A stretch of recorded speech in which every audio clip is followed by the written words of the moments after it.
Bismillah, assalamualaikum, selamat datang kembali di Fakta Sejarah. Masih di Setra Ganda Mayit dari Mas Dio Seta, bagian keempat. Ini dia selengkapnya.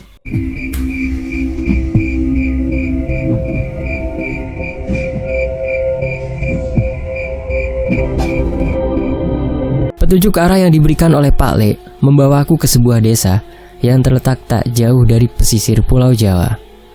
Sebuah desa yang dikelilingi dengan banyak hutan jati, dan aku masih harus masuk cukup dalam untuk menemukan desa yang Pak Le maksud. Tepat saat matahari terbenam, aku berhasil mencapai tempat itu. Sebuah desa dengan rumah-rumah kayu warga yang terletak berjauhan. Terlihat hampir setiap warga memiliki kebunnya sendiri. Aku mencoba mencari keberadaan warga, namun tidak ada yang terlihat. Bahkan cahaya lampu dari rumah-rumah warga pun tidak kutemukan. Sepeda motorku terus kulaju, berharap bisa menemukan petunjuk tentang apa yang dikatakan Pak Le di telepon. Sampai akhirnya, aku berhenti pada sebuah rumah yang cukup besar. Hanya rumah itulah yang terdapat cahaya. Dan kurasa, cahaya itu pun juga berasal dari lentera minyak yang dinyalakan dari dalam rumah. Ada yang janggal. Seharusnya rumah dan desa ini sudah dimasuki oleh listrik, tapi mereka yang di dalam lebih memilih menggunakan lampu minyak di dalam dan memasang beberapa obor di depan. Mereka seperti bersiap menyambut sesuatu. Sayangnya tidak ada petunjuk apapun di desa ini, sehingga mau tidak mau aku harus masuk ke rumah itu. "Kulon won, permisi," ucapku sambil mengetuk pintu rumah yang cukup besar itu. Sayangnya, sama sekali tidak ada yang membalas. Aku mencoba mengetuk lagi dengan lebih keras. Namun bukannya seseorang yang keluar, tapi daun pintu yang terbuka sendiri dengan ketukanku. Pintu itu terbuka perlahan, tapi bukan penghuninya yang kutemukan. Bukan juga ruang tamu atau sejenisnya, melainkan sebuah pemandangan yang tidak pernah kusangka. Sebuah lentera minyak terletak di tengah-tengah ruangan yang lapang, tanpa adanya perabotan apapun di sana. Yang membuat bulu kuduku merinding adalah pemandangan di sekitar lampu itu. Ada hampir 10 manusia terbujur kaku dengan mata yang terbelalak dan mulut yang terbuka. Hanya sebagian dari mereka yang terlihat wajahnya. Sisanya tertutup oleh kain kafan yang menyelimuti mereka. Ada tamu tidak diundang. Terdengar suara seseorang yang berjalan dari arah belakang bangunan. Dia adalah seorang kakek tua yang berjalan menggunakan tongkat. Janggut putihnya menggantung sepanjang perutnya dengan ikatan kepala yang cukup aneh. "Siapa kamu? Apa maksud ini semua?" Aku tidak bisa bersikap sopan. Kekuatan yang mengerikan sudah terpancar sejak dia menampakkan dirinya ke arahku. "Bukan urusanmu," ucap kakek itu. Perkataannya itu berbarengan dengan mengetukkan tongkatnya ke lantai kayu di bawahnya. "Itu urusanmu." Seketika di hadapanku muncul sosok makhluk terbungkus kain kafan yang telah memerah dengan darahnya. Wajahnya hitam membusuk dengan bau yang sangat menyengat. Aku yang panik segera mengambil jarak dan membaca situasi ini. Pocong itu mencoba melayang mendekat, seolah ingin meletakkan dirinya pada sukmaku. Aku tidak mau mengambil resiko dan membacakan sebuah doa, dan seketika pocong itu jatuh tergeletak layaknya sebuah jasad tanpa nyawa. Tunggu, jasad? Pocong ini jasad fisik? Apa yang kau rencanakan, kakek brengsek?" teriakku kesal. Mendengar umpatanku, kakek itu malah tertawa terkekeh-kekeh. "Orang sakti lagi." "Kita masih butuh jasad orang sakti," ucapnya sambil mengetukkan tongkatnya lagi. Kali ini bukan sosok pocong yang muncul di hadapanku, melainkan 5 orang yang menggenggam pusaka berwujud cemeti, keris, parang, kujang, dan tombak. Anehnya tidak ada ekspresi di wajah mereka. Kulit-kulitnya sudah mengelupas, mengeluarkan nanah dan bau busuk. "Kakek busuk, kau mengendalikan mayat-mayat ini?" teriakku. "Hehehe, kamu juga akan bergabung dengan mereka sebentar lagi. Itu pun kalau kau pantas. Kalau tidak, lebih baik ragamu menjadi makanan mereka, ucap kakek itu. Sebuah serangan pecutan mencoba meraihku yang masih tertegun di dekat pintu. Aku pun menghindari dan menjauh dari rumah itu. Sayangnya kelima orang yang menyerangku ternyata bukan makhluk biasa. Tiba-tiba, sang pembawa keris sudah berada di belakangku, bersiap menusukku dari belakang. Aku berhasil menghindar, tapi kerisnya berhasil menggores salah satu lenganku. Di satu sisi, jasad pendekar yang membawa parang sudah melompat untuk menebaskan parangnya ke leherku.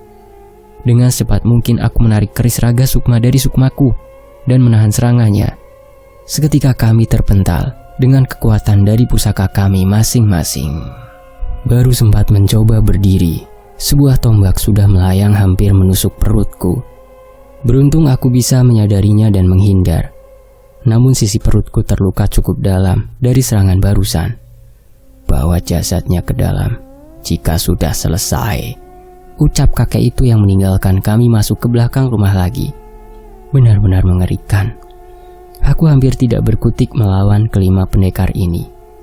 Namun aku tidak mau menyerah. Aku pun membacakan sebuah ajian pada kepalan tanganku. Tepat saat pendekar parang itu mencoba menyerangku lagi, aku menahan serangannya dan melemparkan ajian lebur saketi, sebuah ajian pukulan jarak jauh yang seketika mementalkannya cukup jauh dariku. Sayangnya bersamaan dengan serangan yang berhasil kulontarkan kepada pendekar parang itu, secara senyap serangan dari pendekar pembawa keris berhasil melukai pundakku. Aku pun mencoba melompat, mengambil jarak, mencoba membaca situasi ini. Pendekar parang yang terpental oleh seranganku kembali berdiri, seolah tidak merasakan sakit sama sekali. Sebaliknya, pendekar pembawa keris pusaka itu berdiri di depan pendekar lainnya dan menusukkan kerisnya ke tanah. Seketika bekas luka goresan dan tusukan dari keris itu terasa sangat panas. Panas sekali, seolah terbakar sesuatu. Pendekar yang lain mengambil kesempatan itu untuk menyerangku, hingga aku memutuskan untuk melarikan diri ke hutan-hutan jati dan bersembunyi di balik salah satu batang. Namun aku tahu, ini tidak akan bertahan lama. Sementara itu suara langkah mengendap terdengar menelusuri hutan mencari keberadaanku. Aku berharap gelapnya hutan ini bisa menyembunyikanku dari mereka. Suara langkah kaki itu terhenti. Aku pun mencoba mengintip memastikan keberadaan mereka. Sialnya, ternyata wajah salah satu mereka sudah berada tepat di hadapanku lagi. Ia menggunakan cemetinya untuk mengikatku ke salah satu pohon jati tempatku bersembunyi. Sang pendekar tombak sekali lagi melemparkan tombaknya untuk menghabisiku. Namun dengan cepat aku memisahkan sukmaku dari ragaku dan menggunakan keris raga sukma untuk memotong lengan pendekar cemeti itu, hingga aku bisa terlepas dan kembali ke tubuhku. Saat pecut cemeti itu melonggar, aku pun segera menghindar. Namun, kekuatan hitam yang menyelimuti tombak itu membuatku terpental ke semak-semak dan seketika memuntahkan darah dari mulutku. Aku benar-benar kesulitan menggerakkan seluruh tubuhku. Aku membayangkan bahwa mungkin aku akan mati di tempat ini. Mungkin aku bisa menghadapi puluhan demit. Tapi saat menghadapi 5 orang sekti dengan pusakanya, ini terlalu berat. Bahkan untuk melarikan diri pun, aku tak bisa. Saat kelima pendekar itu mendekat ke arahku, tiba-tiba di hadapanku terlempar sebuah kain kafan putih yang segera menyelimuti tubuhku. Ada beberapa kalimat beraksara Jawa yang ditulis dengan darah di sekujur kain itu. Shh, jangan berisik. Tetap pakai kain kafan itu dan kita pergi dari sini, ucap sosok seorang pemuda yang kurasa mencoba untuk menolongku. Kami berdua berjalan mengendap-endap di dalam kegelapan hutan. Sama sepertiku, pemuda itu juga menggunakan kain kafan serupa dan kelima pendekar itu benar-benar tidak menemukan keberadaan kami. Mereka hanya terusik dengan suara yang terjadi saat kami menginjak semak atau ranting. Namun suara hewan malam berhasil menyamarkan kelengahan kami.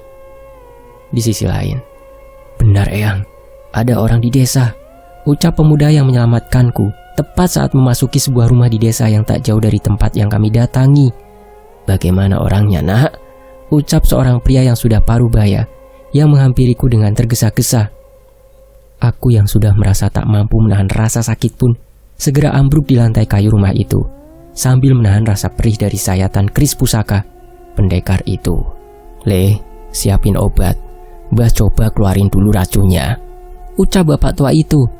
Ia membacakan doa, mengambil selembar daun yang terletak tak jauh darinya, dan menutup kedua luka yang diakibatkan oleh keris itu. Saat itu juga, daun itu menghitam, seolah menghisap racun dari goresan keris itu. Ia melakukannya berkali-kali, hingga menghabiskan beberapa helai daun. "Sakit," ucapku saat mencoba rasa sakit yang tak tertahankan dari obat ramuan yang dibawakan seseorang yang menyelamatkanku tadi. "Tahan dulu, sakitnya cuma sebentar. Akan bahaya kalau tidak diobati," ucap bapak itu. Berkali-kali aku berteriak. Rasa sakitnya benar-benar tidak tertahankan. Namun aku tahu, berangsur-angsur rasa sakit yang disebabkan oleh pusaka pendekar-pendekar itu pun perlahan pudar berganti dengan rasa sakit dari obat yang dioleskan kepadaku. Beruntung, rasa sakit dari pengobatan itu menghilang tepat sebelum aku kehilangan kesadaran dengan sakitnya cara pengobatan itu. Sudah selesai. Sana istirahat dulu," ucap bapak tua itu. "Nggih Mbah, matur nuwun." Aku mencoba mengatur nafas dan membacakan amalan penyembuh untuk memulihkan lukaku.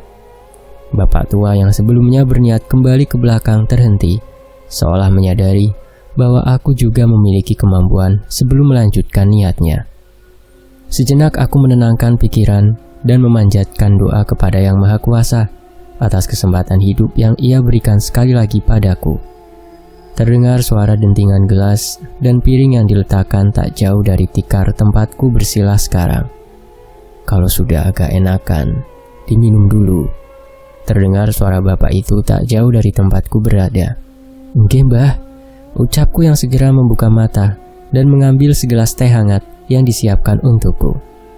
"Panjenengan ini siapa toh?" tanyanya. "Kulo Danan Mbah, Danan Jaya Sambara. Saya diinfokan sama Pak Lek Bimo untuk ke desa ini," jelasku. Sebenarnya aku merasa canggung memanggilnya Mbah. Namun karena pemuda tadi juga memanggilnya seperti itu, aku pun mengikuti cara memanggilnya. "Walah, keponakannya Bimo. Saya Wijan. Orang-orang sini memanggil saya Mbah Wijan," ucapnya. "Salam kenal Mbah Wijan. Ngapunten, mohon maaf sebelumnya. Saya mewakili Pak Lek yang tidak bisa datang. Pak Lek juga sedang ada di desa lain dengan masalah-masalah serupa." Mbah Wijan menghela nafas. Dari gerak-geriknya, aku tahu beliau bisa memaklumi. Tapi terdapat rasa khawatir di wajahnya. Saya yang seharusnya minta maaf. Saya pikir tidak ada lagi yang akan membantu kami. Jadi saya ungsikan warga desa ke tempat yang aman. Aku tidak menyangka Mas Danan malah sampai di sana tanpa sepengetahuan kami. "Enggak Pak, saya yang salah. Saya lengah," balasku. Mbah Wijan pun menyeruput gelas kopinya sembari jeda dalam pembicaraan kami. "Sebenarnya kakek tua itu siapa Mbah? Apa tujuannya datang ke desa ini?" tanyaku penasaran. Mbah Wijan meletakkan cangkir kopinya dan bercerita kepadaku. "Ada pemicu munculnya sosok-sosok mengerikan di berbagai sudut pulau Jawa ini, Mas." "Kerajaan Sentra Ganda Mayit, Mbah." Mbah Wijan mengangguk. Kakek tua itu dulunya leluhur warga desa ini. Bisa dibilang dia adalah nenek moyang warga desa ini. Dulu, warga desa menghormatinya dan selalu ziarah ke makamnya tiap hari-hari besar. Berdasarkan cerita turun-temurun, kakek tua itulah yang babat alas membangun desa ini. Nenek moyang? Kenapa dia bisa hidup hingga sekarang, Mbah? Dan mengapa dia menyerang keturunannya sendiri? Dia tidak bisa mati. Kesaktiannya dihargai oleh kerajaan Dedemit di Seta Gondomayit dan menjadikannya salah satu dari kaumnya. Dia diberi gelar Mantri Lemah Sangit karena kemampuannya mengendalikan jasad orang-orang sekti yang sudah mati. Jelas Mbah Wijan. Dia dipanggil dengan nama Ki Wastolangkir. Mbah Wijan bercerita beberapa hari yang lalu tiba-tiba makam Ki Wastolangkir meledak oleh sebuah benda berwujud bola api yang jatuh dari langit. Setelah itulah terjadi berbagai kejadian aneh. Beberapa warga ditemukan mati bunuh diri di desa. Anggota yang melihat prosesnya merasa aneh, seolah orang-orang yang bunuh diri itu dikuasai oleh kesadaran lain. Mereka dikubur dan didoakan dengan layak.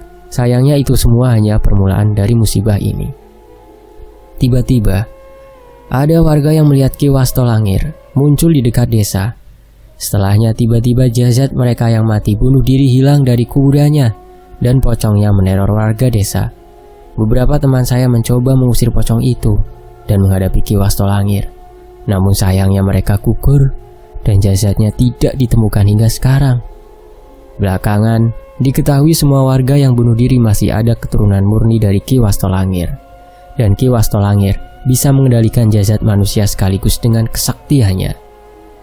Gila, kalau saya tidak merasakannya tadi, mungkin saya tidak akan percaya dengan hal seperti ini, ucapku. Mbah Wijan pun menggeleng. Sepertinya ia sendiri juga tidak menyangka akan menemukan hal seperti ini. Mas Danan dan Pak Lek sendiri, apa menemukan sosok-sosok yang ada hubungannya dengan ini? Tanya Mbah Wijan. Aku pun menceritakan tentang sosok Nyai Wijul, siluman ular di pedalaman hutan, hingga padepokan Ronggo mayat yang kami hadapi. Ceritaku sempat membuat Mbah Wijan menjatuhkan gelasnya, kaget dengan semua ceritaku. Sambil bercerita samar-samar di luar, aku mendengar suara mulai ramai. Tak lama kemudian, pemuda yang tadi menyelamatkanku datang dan memberi kabar ke Mbah Wijan. Warga sudah siap lagi, Mbah. Siap apa, Mbah? Tanyaku bingung. Kita di sini belum aman, Mas. Kami harus berpindah-pindah desa atau tempat persembunyian. Ki Wastolangkir masih mengincar jasad-jasad keturunannya, ucap pemuda itu. Mbah Wijan memperkenalkan salah satu cucunya yang ternyata bernama Panji itu. Wajahnya memang tidak terlihat asing. Aku pun ikut keluar melihat prosesi perpindahan warga yang sudah siap berangkat. Ada beberapa orang juga yang kulihat memiliki kemampuan membantu keberangkatan mereka. Mereka siapa, Mbah? Apa mereka punya ilmu juga? Mereka murid-murid saya dan murid teman-teman saya yang sudah gugur. Awalnya kami cukup percaya diri dengan ilmu kanuragan yang kami punya. Namun semenjak kemunculan Ki Wastolangkir, kami sadar di atas langit masih ada langit yang lebih tinggi. Jelas Mbah Wijan. Aku sangat mengerti ucapannya. Saat ini pun kami belum siap menghadapi Ki Wastolangkir. Aku pun ikut bersiap dengan rombongan itu dan meninggalkan desa kecil ini. Beberapa orang yang memiliki kendaraan bermotor membawakan peralatan dan sebagian menyusuri hutan jati menuju lokasi selanjutnya. Murid-murid Mbah Wijan menuntun mereka dengan teratur. Aku melihat dengan jelas rasa lelah di raut wajah mereka. Baru sekitar 1 jam perjalanan, perlahan terdengar suara dentuman dari arah desa yang kami tinggalkan tadi. Sepertinya Ki Wastolangkir sudah menemukan desa itu. Ayo, lebih cepat, perintah murid-murid Mbah Wijan. Warga desa pun mempercepat langkahnya. Namun itu hanya sebentar. Tiba-tiba, tepat saat bulan purnama terlihat jelas di atas kepala kami, ada satu warga yang bertingkah aneh. Ia membentur-benturkan kepalanya ke pohon jati. Mas, kenapa sampean, Mas? Teriak seorang perempuan yang kuduga adalah istri dari orang itu. Tak hanya satu, ada beberapa lagi warga yang tiba-tiba melakukan hal serupa. Bah, ini gimana, Bah? Tanya Panji. Ikat, tahan mereka yang terpengaruh. Perintah Mbah Wijan yang segera dituruti oleh murid-muridnya. Perhatianku tertuju pada salah satu warga yang kehilangan kendali. Wajahnya terlihat tersenyum, seolah memiliki suatu arti. Ia menarik nafas sedalam-dalamnya dan tiba-tiba berteriak dengan suara yang terdengar hingga seluruh hutan. Mbah Wijan, dia mencoba memberitahu lokasi kita, ucapku. Seketika warga pun panik. Mbah Wijan pun bingung untuk mengambil keputusan. Aku melihat keringatnya mulai menetes. Melihat hal itu, aku memanggil Panji. Panji, Mbah Wijan, bawa semua warga pergi dari sini. Biar aku yang menahan mereka di sini, ucapku yang tidak dapat lagi memikirkan cara lain. Setelah ini aku harus memikirkan siasat untuk melawan Ki Wastolangir dan mayat-mayat pendekarnya itu. Aku juga berpikir, seandainya tidak menghentikannya di sini, ia akan bergabung lagi dengan demit yang lain dan semakin membawa bencana. "Ndak Mas Danan, itu bunuh diri namanya," ucap Mbah Wijan. Setelah melewati perbatasan timur, ada sebuah padepokan wayang bernama Padepokan Ki Joyo Talun. "Bawa warga desa ke sana. Ada teman-temanku di sana. Dia akan menjaga kalian semua," ucapku. Mbah Wijan dan Panji terlihat bingung, namun teriakan warga desa yang panik seolah menggugah hatinya. "Panji, bawa warga desa." "Enggak Mbah, Panji di sini," balas Panji seolah sudah membaca maksud Mbah Wijan. Ucapan Panji disusul dengan beberapa muridnya yang ingin ikut tinggal dengan Mbah Wijan. "Saya ikut Mbah Wijan," ucap seorang pemuda yang dengan mantap memegang sebuah pisau kuno diikatkan di pinggangnya. Beberapa pemuda juga melakukan hal yang sama. Mbah Wijan yang melihatnya tidak memiliki pilihan lain. Ia pun membagi murid-muridnya dan menyisakan yang terhebat untuk menahan Ki Wastolangir.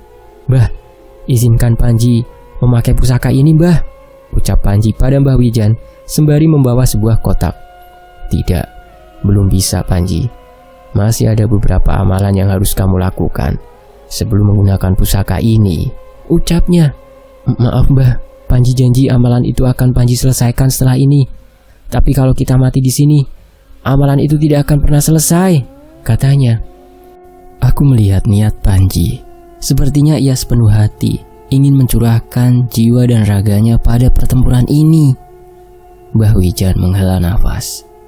Sepertinya beliau berpikir bahwa Panji ada benarnya. Bisa jadi pertempuran kali ini menewaskan salah satu dari mereka. "Kali ini saja," kata Mbah Wijan. "Inggih Mbah, baik," jawab Panji. Mbah Wijan membuka kotak itu dan mengeluarkan sebuah tombak pendek yang tajam di kedua ujungnya. "Gunakan tombak lembu warok ini semampumu dan sebaik-baiknya ya Le," titah Mbah Wijan. Panji pun menerima pusaka itu dan segera memainkannya di hadapan kami. Sepertinya ia mencoba membiasakan untuk menggunakannya. Kami menunggu cukup lama di dalam keheningan malam di hutan ini. Kami tahu dengan jelas, Ki Wastolangir pasti akan melewati tempat ini dan menemukan kami. Benar saja, mereka datang ke hadapan kami dengan bergerombol. Ki Wastolangir diangkut dengan menggunakan singgasana kayu tua yang dibawa oleh beberapa anak buahnya. Tidak seperti saat menghadapinya tadi. Kini ia datang dengan membawa lebih banyak anak buah. 5 pendekar pusaka, beberapa pendekar tangan kosong, hingga beberapa pocong yang kurasa sebagian adalah warga desa. "Hehehe, aku panen mayit wengi iki," ucapnya. Malam ini pertempuran di hutan jati dengan diterangi bulan purnama. Dimulai dengan serangan 5 pendekar yang hampir saja menghabisi nyawaku. Kali ini aku sudah siap dengan keris Raga Sukma di tanganku sejak awal. Beberapa kali pusaka kami saling beradu. Beberapa pohon jati pun tumbang dengan besarnya energi dari pertarungan kami. Tombak lembu warok, ternyata itu adalah sebuah pusaka yang istimewa. Panji melemparkan tombak itu ke arah Ki Wastolangir untuk menyerangnya secara langsung. Sayangnya dapat dihindari dengan mudah. Namun hebatnya, tak berapa lama tombak itu sudah kembali ke tangan Panji lagi. Mbah Wijan menggenggam kerisnya sendiri yang berukiran naga. Dengan kerisnya itu, ia bisa tidak ada satupun serangan anak buah Ki Wastolangir yang membuatnya terpental. Sepertinya murid-muridnya yang dipilih untuk tinggal juga dipercayakan pusakanya masing-masing. "Aku tidak punya waktu main-main," ucap Ki Wastolangir. Ia pun mengetuk tongkatnya lagi. Dan seketika muncul lengan dari dalam tanah yang memegangi setiap kaki kami. Saat itu juga, cemeti anak buah Ki Wasto melukai tubuh Mbah Wijan. Sebuah tombak dari anak buah Ki Wasto juga melayang, mementalkan pusaka Panji. Kami benar-benar tidak bisa bergerak. Aku tidak mau menyerah begitu saja. Seketika aku mengingat aksara dari batu yang dibawa Cahyo, yang telah dituliskan oleh Sena pada lembaran kulit. Seketika aku menuliskannya di keris Raga Sukma dengan darahku dan memastikan aksara itu tetap tertulis saat ku bawa dalam wujud sukma. Aku pun memisahkan sukmaku dari raga dan menyerang pendekar cemeti itu. Dan benar saja, tepat saat aku menghujamkan kerisku di lengannya, seketika makhluk itu kesakitan. "Apa yang terjadi?" tanya Panji. Aku kembali ke ragaku dan memberitahukan hal ini pada mereka. "Salin aksara ini di pusaka kalian. Gunakan untuk melepaskan diri dan serang mereka," kataku. "Ini apa?" "Tidak ada waktu untuk menjelaskan, Bah. Mungkin saja ini bisa berhasil," kataku. Mereka pun bergiliran saling melindungi menyalin aksara itu di pusaka mereka. Dan benar saja, pertarungan ini mulai seimbang. Serangan kami menimbulkan rasa sakit pada mayat hidup yang dikendalikan oleh Ki Wastolangir. Kami bertiga pun berhasil menghabisi sang pendekar cemeti yang sempat melukai Mbah Wijan. Sayangnya yang masih membuatku khawatir adalah Ki Wastolangir. Sama sekali tidak gentar. Melihat sisi pertarungan mulai berubah, ia pun maju ke medan tempur dan membuat beberapa aksara di tanah yang ia injak. "Nemasanging ing pangwasaning sun, ora ana pusaka sing duweni hak kanggo nuduhake kakuatane ing kene." Tepat ia selesai mengucapkan kata-kata itu, aku merasakan kekuatan keris Raga Sukma menghilang. Saat aku beradu, kerisku terpental dengan jauh, seolah tidak ada kekuatan yang mengisinya. "Bah, tombak lembu warok," ucapnya panik saat pusakanya itu tidak kembali ke tangannya. Mbah Wijan sendiri terpental jauh hingga terluka saat kerisnya tak lagi melindunginya. "Semua pusakamu hanya sampah di atas tanah kekuasaanku," ucap Ki Wastolangir. Kini aku mengerti. Ternyata rapalan tadi adalah ilmu untuk menghapuskan kemampuan pusaka kami di wilayah kekuasaannya. "Bagaimana, Mbah? Kita pasti mati, Mbah," ucap Panji mulai putus asa. Kami pun mengambil jarak dari mereka, mencoba memikirkan strategi berikutnya. "Bah, kita lari, Mbah," ucap Panji sambil mengeluarkan kain kafan yang ia gunakan untuk menyelamatkanku tadi. Aku tetap diam pada tempatku. Saat ini yang ada di dalam pikiranku adalah bagaimana cara mengalahkan Ki Wastolangir. Sekarang aku sadar, saat berhadapan seperti ini adalah waktu yang tepat untuk mengalahkannya. Apabila mereka berkumpul, akan semakin sulit untuk mengalahkan mereka. Kalau kita tidak mengalahkannya sekarang, mustahil mengalahkannya bila mereka sudah bersama demit yang lain, kataku. Mbah Wijan seolah setuju dengan ucapanku. Ia pun melangkah ke depan dan berdiri di sisiku. "Pusaka kita sudah tidak berdaya lagi. Ini namanya bunuh diri," kata Panji. Mendadak aku tersenyum sendiri dan teringat sesuatu.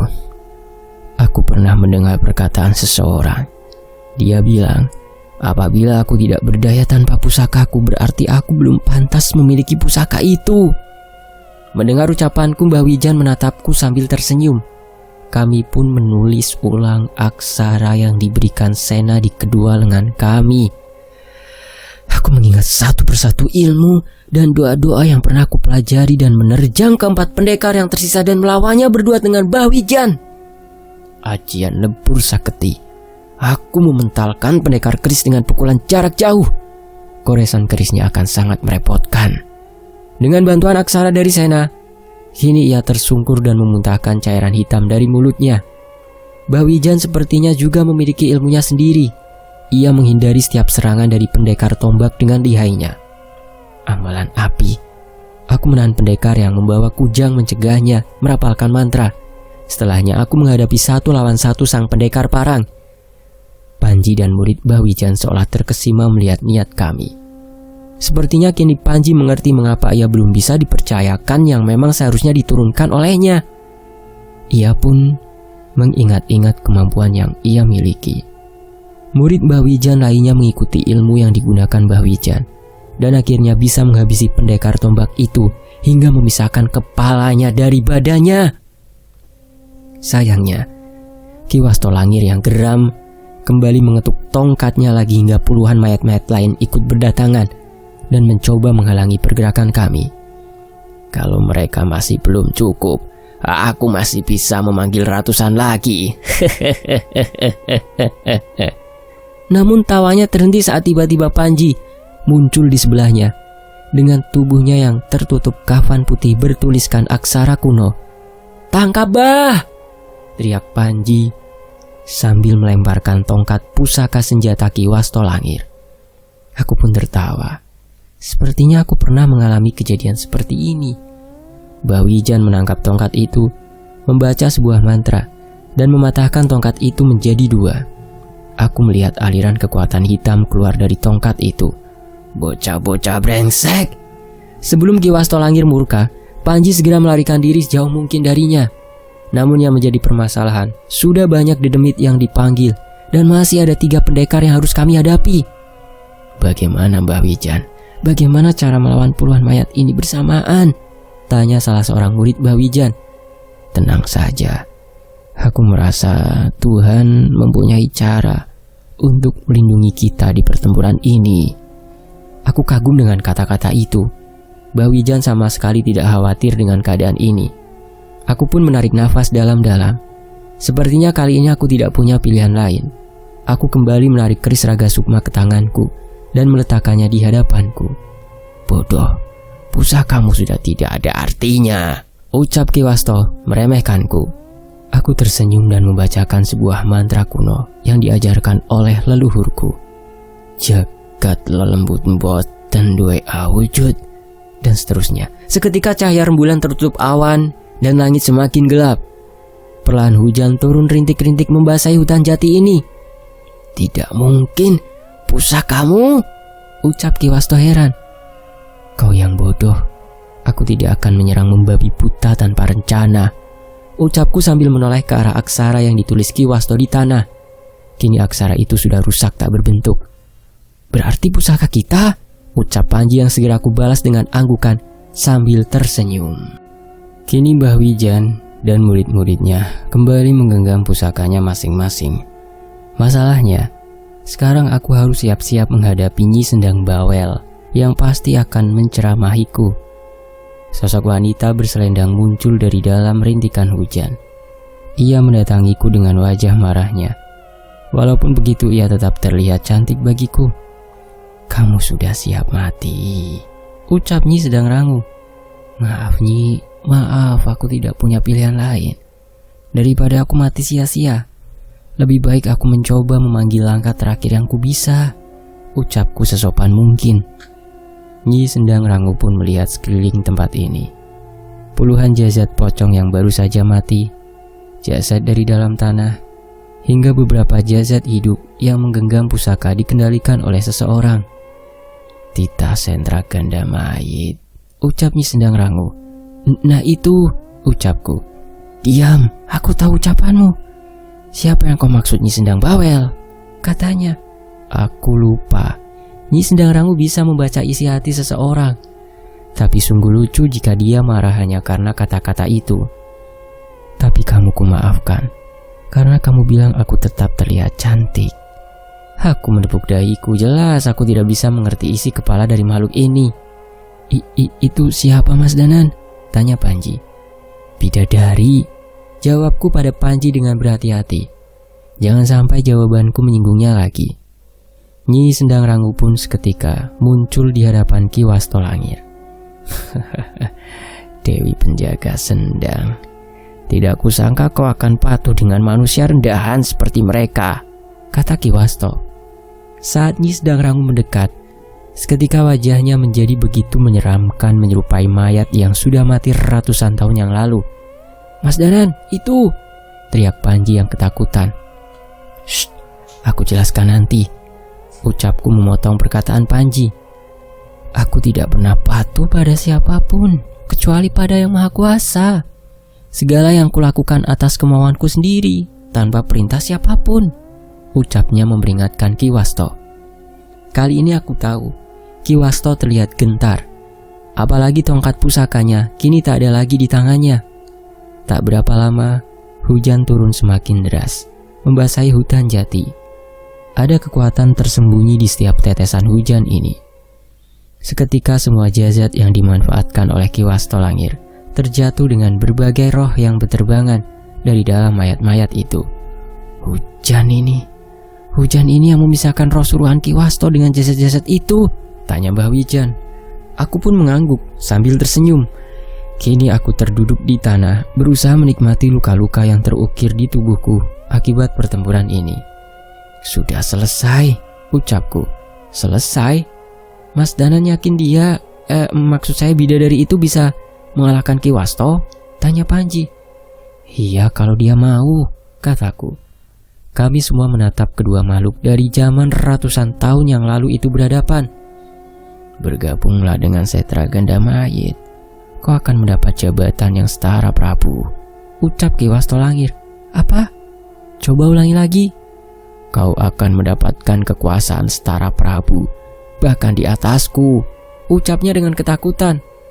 Kalau begitu, sebagai seseorang yang pantas berada di atasmu, aku perintahkan kau mati di sini, ucap Nyi Sendang Rangu. Ki Wasto terlihat ketakutan, namun ia masih bisa tersenyum. Kau pasti sudah tahu aku tidak bisa mati, katanya.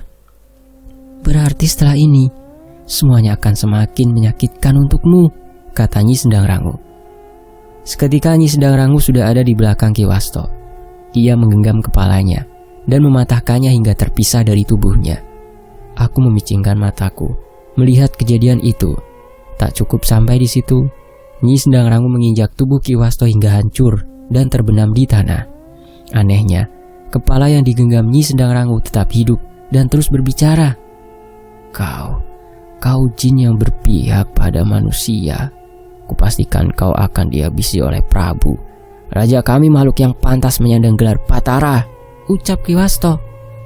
Kakek tua, bicaramu semakin ngawur, kata Nyi Sendang Rangu sambil menarik lidah Ki Wasto hingga putus dan membuangnya ke tanah. Tidak ada yang bisa berkata-kata melihat tindakan itu. Setelahnya Nyi Sendang Rangu datang menghampiriku. Mbah Wijan dan Panji pun panik. Tapi saat mereka melihat Nyi Sendang Rangu kembali berubah menjadi cantik, mereka pun mulai menghela nafas. Sekarang giliran hukumanmu karena sudah memanggilku, ucap Nyi Sendang Rangu. Mbah Wijan dan Panji terlihat menelan ludah saat mendengar kalimat itu. Tapi aku selalu percaya bahwa Nyi Sendang Rangu bukanlah makhluk yang jahat. Ada puluhan jasad di hutan ini. Kalau tidak mau bernasib seperti kakek tua ini, kamu harus menguburkan mereka semua dengan layak, ucapnya. Itu memang sudah menjadi niatku, balasku sambil tersenyum. Satu lagi yang kalian hadapi akan lebih berbahaya dari kakek tua bangka ini. Aku mengizinkanmu membaca mantra itu lagi, ucapnya. Terima kasih Nyi, saya berutang lagi, balasku.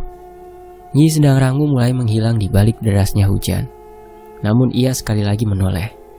Seandainya kamu ingat, mantra leluhurmu itu masih memiliki bait yang tersisa. Seusai mengatakan itu, hujan pun reda bersama kepergian Nyi Sendang Rangu. Kelanjutan dari mantra leluhur? Samar-samar aku mengingatnya saat bertarung bersama Eyang Widarpa di alam Brakaraswana. Namun karena itu di alam gaib, otakku tidak mengingatnya dengan benar. Benar, aku harus mencari mantra itu. Mungkin saja mantra itu bisa sedikit membantuku untuk menghadapi pertempuran nanti.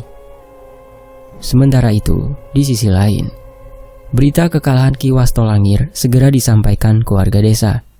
Tepat saat matahari terbit, mereka berbondong-bondong datang membantu kami menguburkan jasad-jasad yang hampir semua tidak bisa dikenali. Mungkin beberapa jasad ini berasal dari beberapa ratus tahun yang lalu. Mbah Wijan dan Panji juga turut membantu menyiapkan liang untuk jasad-jasad itu dan membacakan doa-doa untuk mereka. Untung Mas nggak ada di sini. Mungkin dia bisa jadi korban kalau ada di pertempuran semalam, kata Panji mengobrol pada Mbah Wijan. Jangan bicara begitu. Setiap orang punya takdirnya sendiri, balas Mbah Wijan. Sepertinya aku mengerti arah perbincangan mereka dan mendekati mereka. Ada orang aneh di kantorku yang bikin jelangkung cuma buat membohongi teman kantornya. Itu semua agar dia bisa mengetahui weton teman-temannya dan melindunginya, kataku. Panji tertawa mendengar ceritaku. Di balik tingkah anehnya itu, saat ada temanku yang kesurupan, dia datang paling cepat dan membantu. Bahkan ia menyelidiki sendiri tentang sosok yang meneror kantor, ucapku sambil mengeluarkan sebuah buku kuno yang diberikan kepadaku. Mbah Wijan meletakkan cangkulnya dan mendekat ke arahku. Rizal menitipkan ini pada saya, Mbah. Mungkin saja ada petunjuk dari buku ini, ucapku. Mendengar nama Rizal disebutkan, Panji segera datang menghampiriku. Mas Danan pernah ketemu Mas Rizal? Benar dia juga sedang menyelidiki ini? Tanya Panji dengan raut wajah yang berubah heran. Aku mengangguk dan menceritakan, bahkan saat ini Rizal masih sering ke rumah sakit, memastikan ketiga teman kami yang sukmanya diambil tetap dalam kondisi stabil. Ia juga masih mengirim informasi setiap ada petunjuk. Mbah Wijan pun tersenyum mendengarkan ceritaku. Panji, ingat itu. Bahkan walaupun tidak memiliki bakat, dia tetap memiliki pertempurannya sendiri, kata Mbah Wijan. Iya Mbah, Panji gak boleh kalah sama Mas Rizal, ucapnya. Butuh waktu seharian untuk menguburkan semua jasad yang ada di hutan ini. Setelahnya kami bersiap pergi ke Padepokan Sena untuk mengamankan warga desa, sekaligus bersiap untuk menghadapi kejadian berikutnya. Bertambah satu lagi orang-orang yang membantu pertempuran ini. Semoga saja waktu kami cukup untuk mengumpulkan mereka-mereka yang memang dipilih oleh Tuhan untuk menyelesaikan bencana ini. Satu hal yang masih menggantung di pikiranku, apa yang sedang dilakukan Pak Lek hingga ia tidak bisa berkutik untuk menolong kami? Bersambung. Nantikan di bagian kelima. Dan ini dia cuplikan part kelimanya. Saat itu Pak Lek dikejutkan oleh sosok manusia berilmu hitam yang mengincar warga desa untuk tumbal kesaktiannya. Sayangnya Pak Lek kesulitan menghadapi ilmu yang tidak beliau mengerti itu. Makhluk itu bisa memisahkan kepalanya atau bahkan berubah menjadi bola api. Yang Pak Lek tahu, ilmu itu hanya dimiliki oleh orang-orang yang sakti di tanah Dewata. Bagian kelima, nantikan ya, hanya di sini. Wasiat Tanah Dewata dari Mas Dioseta. Demikian versi fakta sejarah membacakannya. Mohon maaf kalau ada intonasi yang kurang berkenan. Dan saya pamit. Wassalamualaikum warahmatullahi wabarakatuh. Terima kasih semuanya. Terima kasih Mas Dioseta.